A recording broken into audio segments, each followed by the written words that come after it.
talking free agency. Free agency. Take it away, my friend. Hi, everybody. Well, we have just been through a month of the free agent frenzy for the NFL. After a lot of the dust has settled, I'm here. We're going to go over what Washington has done and where I think Washington needs to focus on. And we're going to go over all of the players that they have signed thus far in free agency. What I really like about this free agency period, Washington had the third highest cap space available in the NFL. We also saw the Raiders dip into their pool, which was tops in the NFL at over $100 million available to their free agency. They went on a free agent spending spree. The Tennessee Titans were pretty much not involved as much with the second highest amount of free agent spending money available. And then Washington went all in, signing a lot of players. They went all in.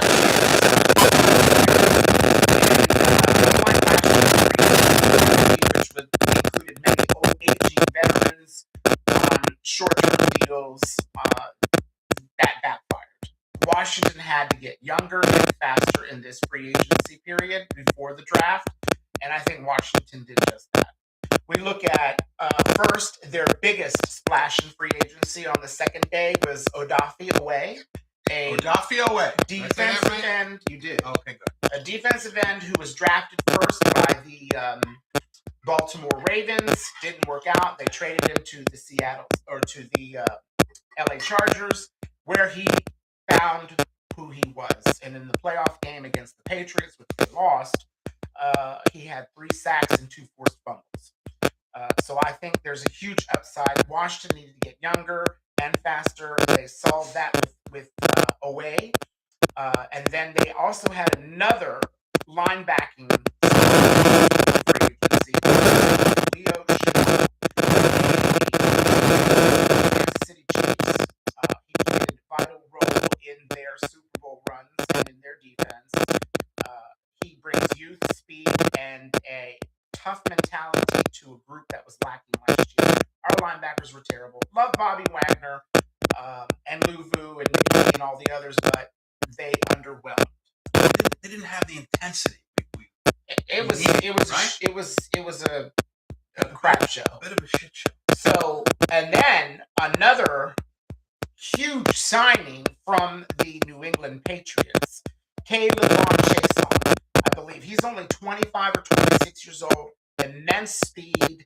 He comes from a defense that went to the Super Bowl, and he brings a lot of speed on the edge. So with Oweh and Chason, I think Washington has a more than decent pass rush. They have an effective pass rush. Let me ask you this. It looks like, and obviously, correct me if I'm wrong, but it looks like we're going for speed this season. Washington was just slow and old last year. It was pathetic. Speed is a huge thing, and youth. And with these 3 players so far on defense, you just increase the speed on your edge and your blitzing packages tremendously. You look back at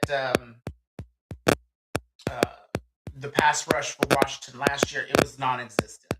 It struggled to get off the block. It struggled to create pressure, and it required blitzing, which then exposed our secondary to big plays. So the defense also was suffering from major injuries to all of the players, which didn't help.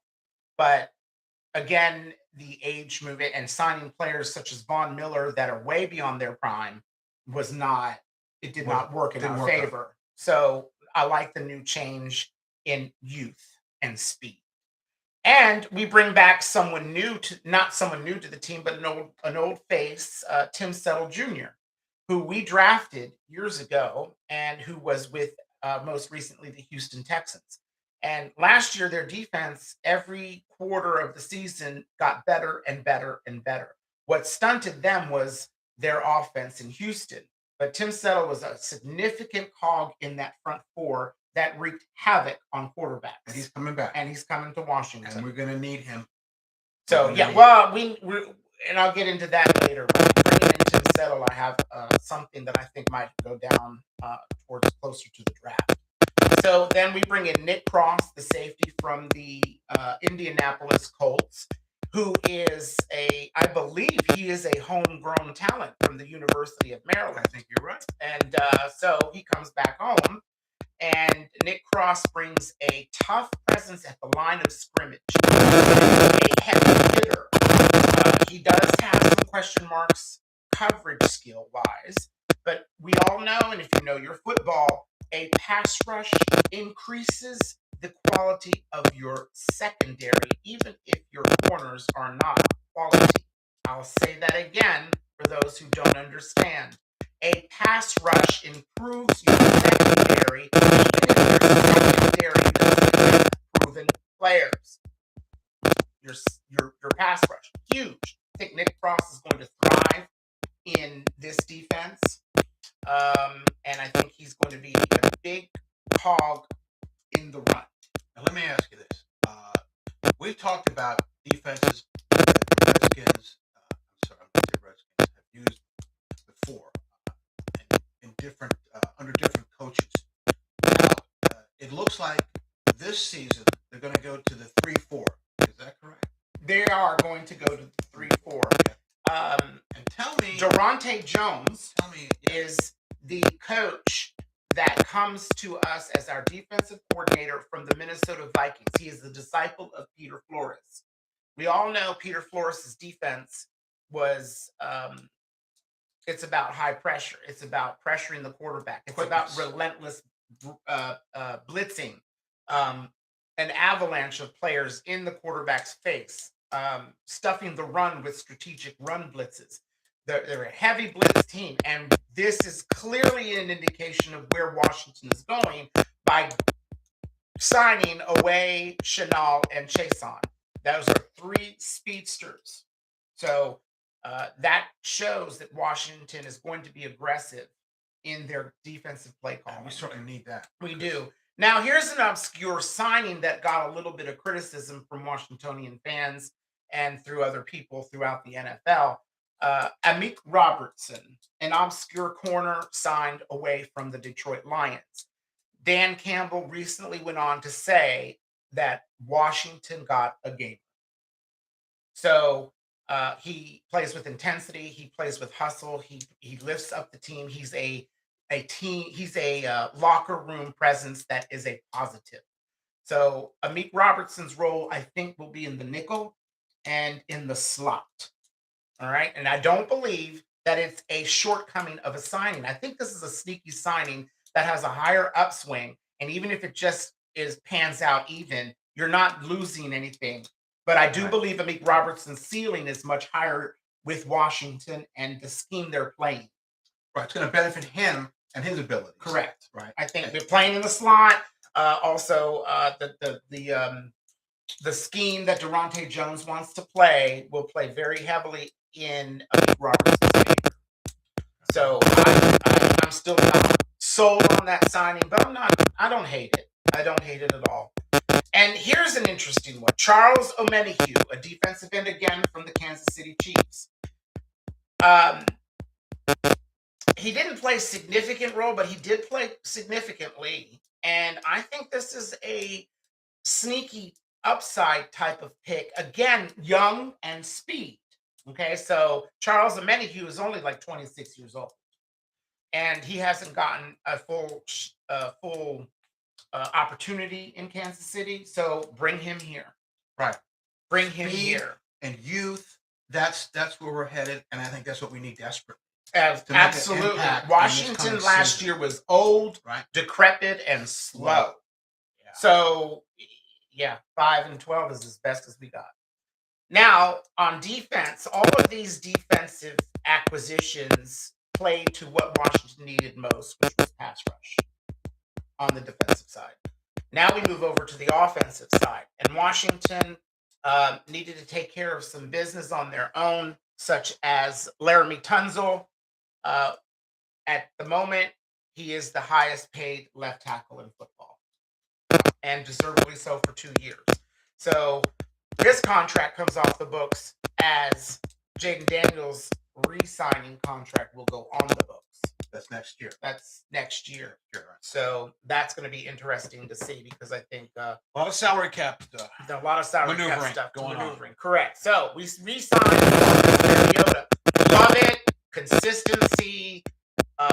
He knows the system. He's a Steady performer. He can jump in and win some games. And I love it. I love it. I love it. I love it. We also re-signed Tress Way, a steady cog now for 11 years. And player, he punts very well. So I like the consistency with that. And these guys are mentors to some of the younger players. Right? Correct. Look at Mariota, how he's helped Jail. You know, I mean, again, we need guys like this. Right. We need these mentors. Then we also re-signed a fan favorite and a special teams beast in Jeremy Reeves. And last year he proved that he can come in and he can play defensively and make some plays. He is a hustle man, a hustle guy. He just plays really, really tough. And these guys, you know, we think about the contributors on special teams, right? These guys we call utility players. Yet they play with great intensity and they help the overall team with their play, with their hustle, with their speed. Right? A simple play on special teams, a heavy hit, a hit that causes a turnover, is huge, and so that could set the stage to turn a game around. That's right. So I really love Jeremy Reeves being re-signed to a 1-year contract. Now we move to the offensive side of the football. Washington had a tremendous amount of question marks. We basically only have Jaden Daniels and Terry McLaurin as the proven offensive weapons of this offense. So I'm going to get into that right away. Washington, in my opinion, needed some running back depth, great wide receiver, tight end, and offensive weapons to put around Jaden Daniels.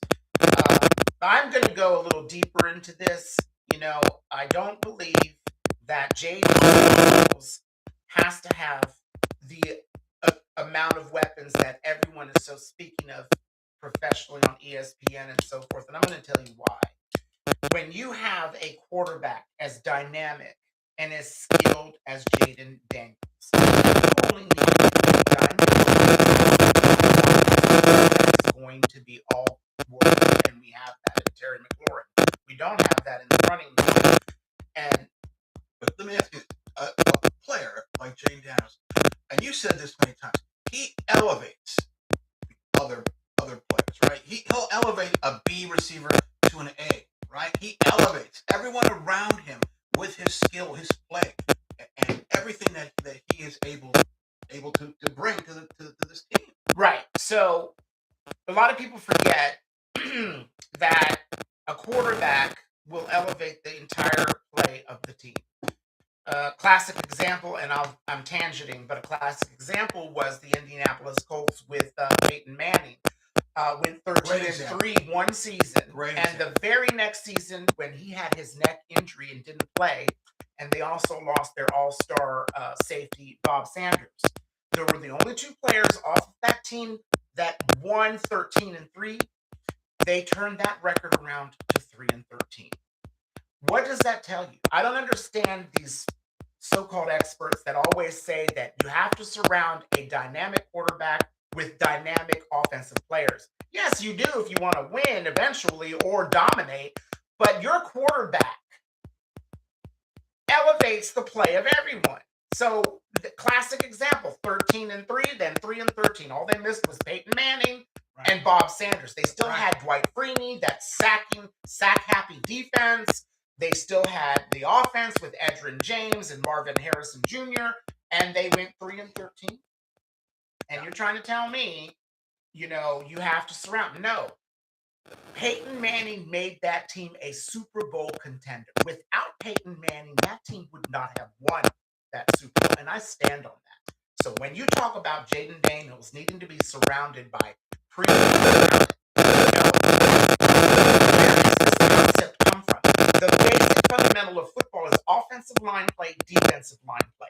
If you have an offensive line that will block for Jayden Daniels for 4 seconds before someone even gets close to him, no one can cover. I would have 70 receptions. And I'm 220 pounds and 5'7". Me too. Okay? That is a fact. All these experts claiming this bullshit is nonsense. Your quarterback elevates the play of everyone, and Jayden Daniels is capable of doing that. I mean, let me go back in time, right? The favorite subject we love to talk about. Who had the most time back there? Who literally could twiddle his thumbs, paint his nails, right? So brush his hair. I always give this analogy. Talk In to the me. 1991 Washington Yes. Redskins Super Bowl team, that offensive line gave up 7 sacks the entire season. If I'm not mistaken, could be 9, which ties an NFL record for the least amount of sacks an offensive line ever gave up. That's right. Mark Rippon, love him, but sorry, he was a 300-pound glob who could not run a 40-yard dash in 50 days. The man would sit behind the line of scrimmage and put his thumb on his cheek or fold his arms holding the ball and say, I got Gary Clark over here for 10. No. Oh, there's Ricky Sanders across the middle. Damn, the safety's going to kill him. Oh, Art Monk. And he would just throw the ball for 20-yard completion to Art Monk. He had enough time back there to crochet a freaking blanket. That's right. What concepts, where has this been lost in today's game? Exactly. I don't understand this. We have the most collection of dynamic quarterbacks ever, and we have them running for their lives, spraining ankles, breaking fibulas, ACLs, MCLs, PCLs. If there is one team in the NFL that finally gets their head out of their asses and invests in the offensive line, then you're going to have a dynamic quarterback not be touched and break records. Where has this concept been lost? So this is my point. Washington has Jayden Daniels and a quarterback that's going to elevate everyone. Get them blocking. Laramie Tunsil had an average season last year. I don't care how you all put it. Because if we resurrected Joe Bugle and Jim Hannafin of the glory days of the Hogs and they were coaching, Laramie Tunsil would have had maybe 2 holding calls, not 18. He had almost over 20 holding calls last year. That's ridiculous. That killed us. Ridiculous. And you're a Pro Bowler and you're a 5-time Pro Bowler. Ridiculous. That's inexcusable. Second of all, Sam Cosmi, I think, came back too early. He played mediocre. He would be smashing people's faces before his ACL injury. So he came back too early. We also need a center. That's probably going to be somewhere in the draft. But if Washington maximizes their offensive protection for Jayden Daniels, he's more talented than Mark Rippon ever was, and he's smarter, more athletic, and he will elevate everyone around. So this bullshit narrative that we must surround him with dynamic talent is crap. You need to block for him. Right. No one needs to touch him. Give him 4 seconds. It was a huge Give disservice him 5 seconds. to Jayden Daniels' progression last year with the horrible offensive play calling. Horrible, exposing him every minute to a hit and to something ridiculous. Also, Jayden needs to get his ass down. Give up 5 yards, take the 8, and get your ass down. So, learn how to slide. Along the lines with the offensive weapons that needed an upgrade, tight end. We did not do. I've lost my train of thought for the moment, but we ended up signing Chig Okongwu from the Tennessee Titans. We lost out on Isaiah Likely, and to be honest with you, I'm okay with that. I think we're better off without him. I think Isaiah Likely had big catches for touchdowns, but he wasn't a high volume. He had to share the time with Mark Andrews. And Mark Andrews and both of them weren't blocking tight ends, is why they weren't out there all the time. So, and neither is Chig Okongwu, but what we needed was a dynamic pass catcher in the tight end position. We did just that. I think Chig Okongwu will be a 65-70 type of receiver for anywhere between 700 to 800 yards and anywhere between 6 and 8 touchdowns. He did. And that's all you well need to in do. Tennessee. And he did really well in Tennessee. Yeah. Remember, Tennessee had all kinds of problems. So anyone who was decent or a very good player would be mediocre because the entire team struggled. So I think that's a huge, huge pickup for Washington question. and Jaden Daniels. No question. And so we did do 2 wide receivers, not the big name Romeo Dobbs that we wanted, but way overpriced, and he ended up signing in New England. So we went after tier 2 and maybe a reach at tier 3 with Van Jefferson, who played for the Rams. But Van Jefferson always had a propensity to have 5 catches, and each one of those catches were vital to a victory. First down, a red zone touchdown, all a possession type of receiver that was overlooked and in strategic games always came up with a big catch. It was consistent. It was consistent. So, but I don't think Van Jefferson, depending upon the draft or any type of other free agent signings, Van Jefferson could be a June 1 or a casualty cut later in the season after the draft and training camp. We'll see what happens. But we'll see. Yeah. And then Washington brought back another familiar face, and I agree with not signing him to that ridiculous, I think it was $12 million 2-year contract or 1-year contract to the Jacksonville Jaguars, and I'm speaking of De'Ami Brown. Washington went and re-signed him to bring him back home to Washington. I think that's an amazing pickup at a reasonable price. At a very reasonable price.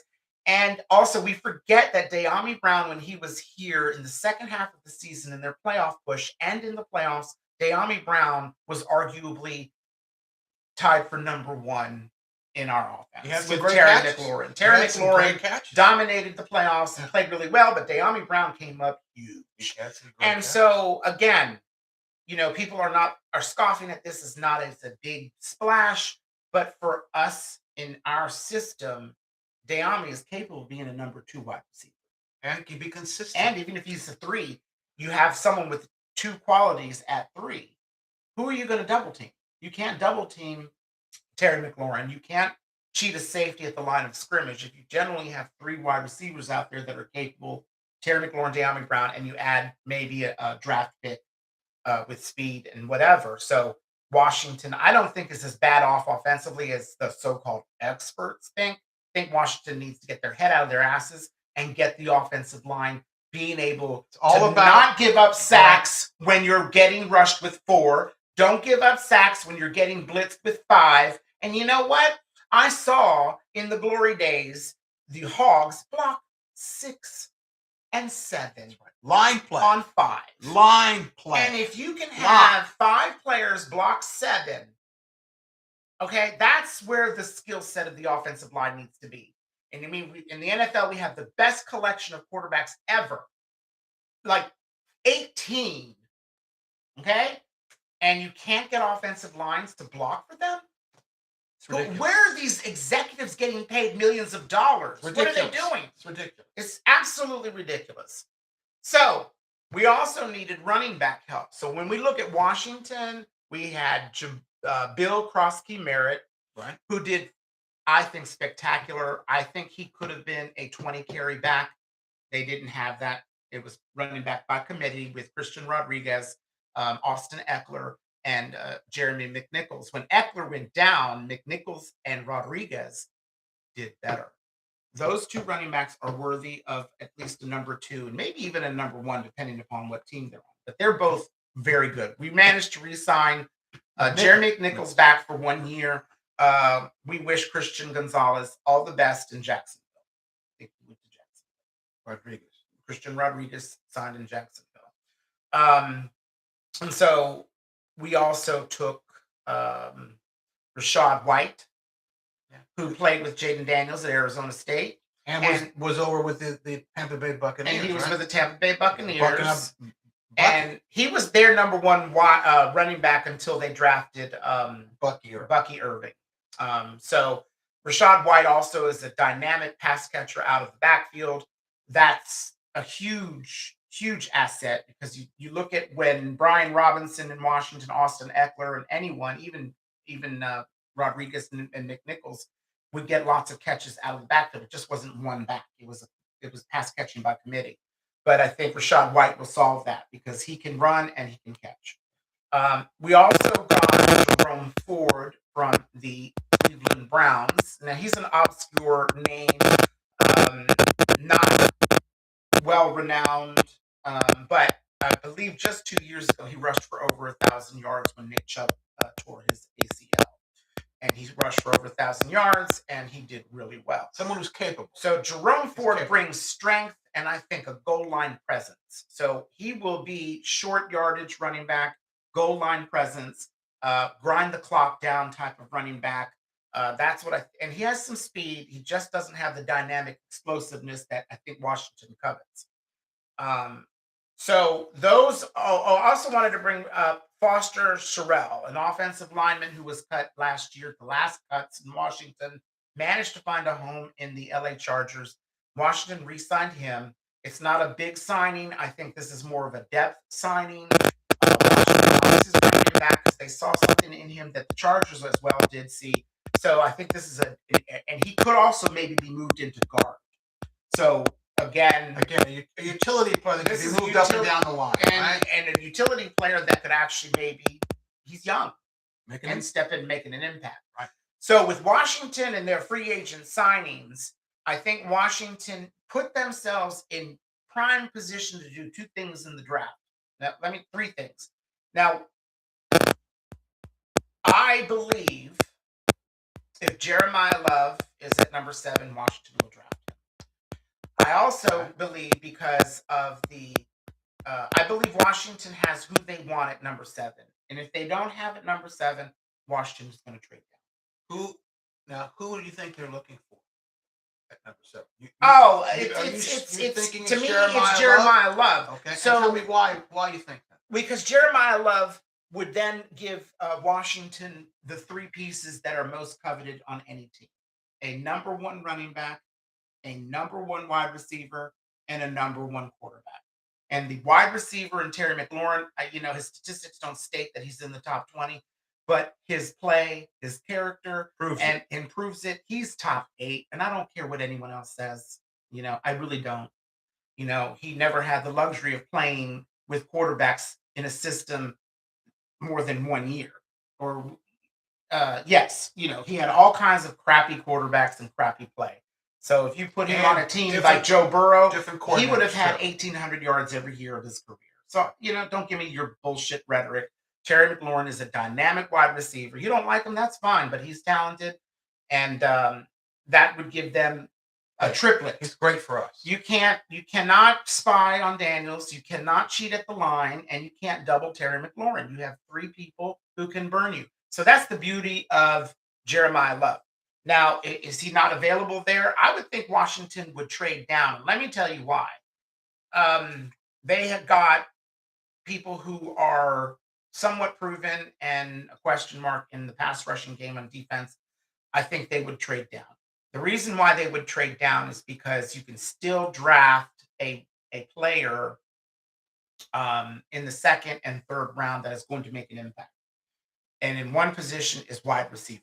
This wide receiver class, I believe, has 35 wide receivers that are viable number 1s. That's a lot. 35 wide receivers. Names that you won't know.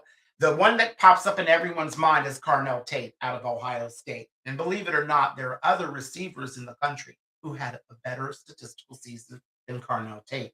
The thing is with Carnell Tate, he plays for Ohio State, one of the best teams in the country. So he gets all the press. I mean, he had, I think, was 68 receptions for 800 something and 8 touchdowns in 12 games. That's not bad. But there are other receivers out there who had more touchdowns and more yards on a lesser big name college. So that's why this receiving class is extremely deep. The receiving class in this draft is deep. So I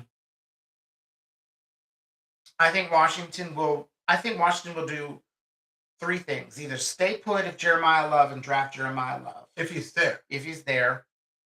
Make a blockbuster move. And since they signed Tim Settle, to me that says someone's in trouble on the defensive end, on the defensive line, which means Daron Payne. You're thinking Payne is going to be traded. Daron Payne, there will be a blockbuster draft day trade to do this, to move up to the number 3 position, which is, I forget who, and I should have done that. So number one is the Vegas Raiders. Number two is the Tennessee Titans, and number three is the Arizona Cardinals. That's right. So if Arizona isn't, it could be enticed to still get someone that they would want at 7. I would trade Deron Payne and do a pick swap, trade Deron Payne, next year's number 2, and Move up to 3. number 5, and Deron Payne, and a draft pick switch. Again, it might be even more than that, but I do believe Deron Payne it will be involved in a blockbuster, and I think Washington could maneuver to get to number 3. Now, does that mean they're going to draft Jeremiah Love at number 3? No, that means they will likely take Avril Reese if he's still available, because Avril Reese at the Ohio State Pro Day proved that this man is it. Tell me about Avril. So Avril Reese is a linebacker who played at Ohio State. To me, he's their best player on the team defensively, and it showed on the pro day. He impressed everyone. He will not last beyond number 3. I think Washington trading up, if they were to do that, there's no way I would pick Jeremiah Love. I just wouldn't. Again, at 7, it's risky because, running backs can be hit or miss even if they're drafted high. Look at Eric Bieniemy, who was drafted in the top 10. Terrible. But anyway, so that's what my thinking. And then the third option is to trade down and gain picks for this year's second and third round. And more draft capital, because Washington doesn't have a second and third round draft pick. So leading up to the draft, which is on April the 23rd, we're gonna be also doing a draft day show. Everybody, that's right. We will be live super during exciting. The draft. We're gonna be live, and we will be doing all the picks until Washington's pick at number 7. So stay tuned for that. And we will also be doing some other things involving the Washington Redskins and Commanders. And we'll be doing some more shows building up to that. So we hope that you guys will watch us and join us for draft day. Please tune in. Draft night live, baby. Until Washington picks number 7 or until Washington does something. If they do something, we won't watch until they come up because that'll be way into the evening. But we are definitely going to do a live draft show. We're excited about it and look forward to that. And if you have any questions or comments, feel free to email us at just2guys@gmail.com, and we will answer them. And we look forward to see you at the draft show. Yeah, thank you. Right? We'll see you at the draft show. Everyone have a good day. I think that was